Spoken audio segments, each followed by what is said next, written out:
Bonjour et bienvenue dans ce nouveau cours de biologie synthétique avec la BSGV. Aujourd'hui, nous allons parler de la sûreté et de la biosécurité. De grands pouvoirs impliquent de grandes responsabilités. Cela peut paraître anodin, mais modifier la nature ne l'est pas. Tout biologiste synthétique doit penser aux conséquences possibles de ces innovations et réduire au maximum les possibilités que celles-ci sortent du cadre donné. Il est essentiel de penser aux effets secondaires possibles et d'y pallier. Les dangers les plus communs sont l'interaction entre le système conçu et le système immunitaire, la prolifération du système modifié dans l'environnement et la non-spécificité de l'action. L'interaction entre le système conçu et le système immunitaire. Le système immunitaire humain a une très grande capacité à détecter et lutter contre les molécules étrangères au corps. Lorsqu'on conçoit un système destiné à interagir avec le corps humain, il faut donc penser à limiter cette interaction. Pour cela, les scientifiques peuvent utiliser des éléments déjà présents dans le corps, qui ne seront donc pas reconnus comme intrusifs.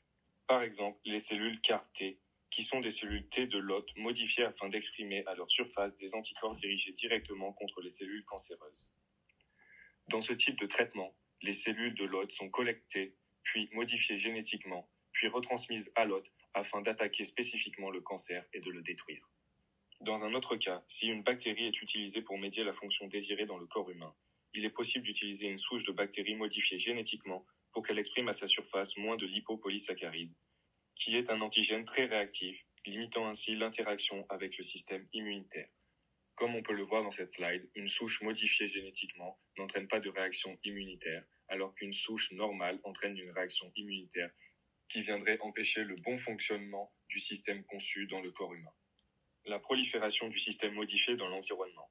Les écosystèmes sont des équilibres fragiles. L'introduction d'un nouvel organisme pourrait entraîner des conséquences catastrophiques sur cet équilibre et la biodiversité.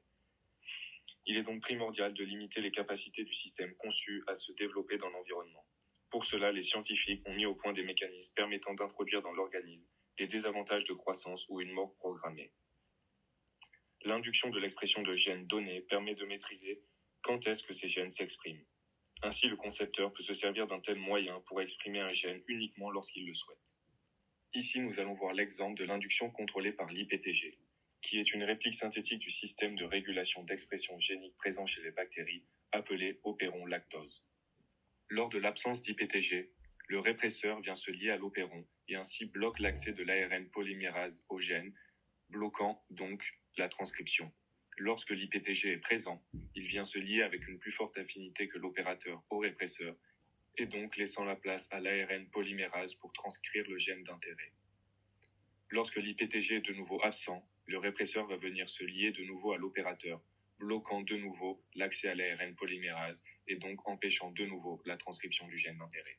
Un tel système donne donc le contrôle sur l'expression du gène aux biologistes synthétiques. Les kill switch sont des interrupteurs moléculaires qui, lors de la détection de conditions données, déclenchent la mort de l'organisme.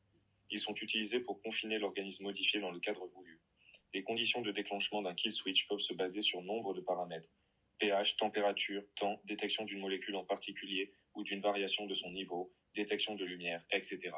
Dans l'exemple ci-dessous, à 37 degrés, il y a un équilibre entre production de toxines et d'antitoxines. Ainsi, le système reste viable. Alors que dans la condition inférieure à 22 degrés, la toxine est beaucoup plus présente que l'antitoxine, et donc le système conçu meurt.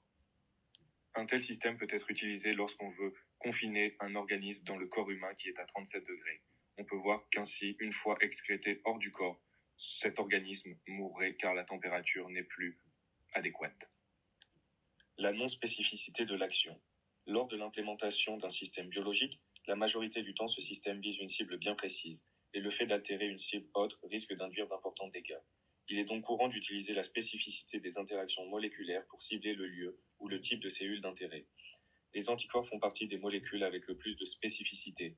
Ainsi, lors de la conception de systèmes de livraison de médicaments, par exemple, ces systèmes sont recouverts d'anticorps spécifiques à la cible d'intérêt.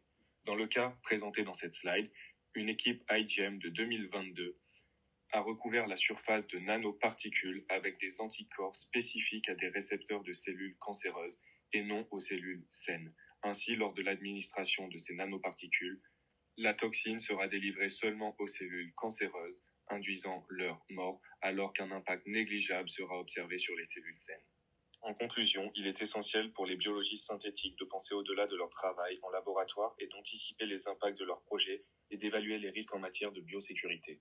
Ce cours vidéo a pour but de vous initier aux dangers possibles lors de la manipulation du vivant et des solutions possibles pour y pallier, mais elle est loin d'être une liste exhaustive. Nous vous invitons donc à réfléchir ou rechercher d'autres dangers potentiels lors de la construction de votre projet.